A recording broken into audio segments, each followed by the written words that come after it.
Evacuati circa 100 civili dalle acciaierie di Mariupol. Nancy Pelosi a Kiev, l'Ucraina sarà libera, caccia russi sconfinano anche in Danimarca. Papa Francesco: soffro e piango pensando alle sofferenze dell'Ucraina, assicurare dignità al lavoro per un'economia di pace. Il presidente Mattarella: patto istituzionale per la sicurezza sul lavoro, inaccettabile anche una sola vittima, pace e sviluppo inscindibili. I sindacati ad Assisi: impegno per il salario più alto, sanzioni alle aziende che non garantiscono la sicurezza, convocati domani da Draghi.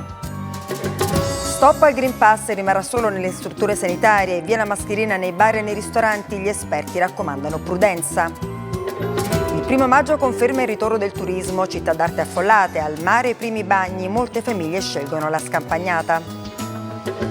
A Roma, piazza San Giovanni gremita per il concertone del 1° maggio. Commozione in apertura con la band ucraina dei Goei che canta Imagine di John Lennon, attesi Riccardo Cocciante e Marco Mengoni.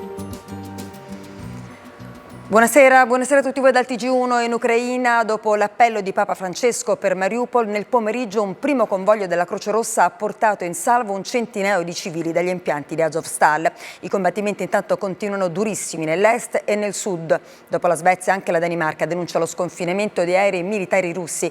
Intanto a Kiev e a Varsavia la visita della speaker della Camera americana Nancy Pelosi. Allora partiamo da quello che succede sul campo, da Odessa, dove si trova il nostro inviato Enrico Bona. Odessa tra un'ora si chiuderà in un coprifuoco rafforzato che durerà fino a martedì mattina alle 5, un provvedimento che è stato preso per evitare disordini e scontri domani nel giorno dell'8° anniversario della strage alla casa dei sindacati di Odessa.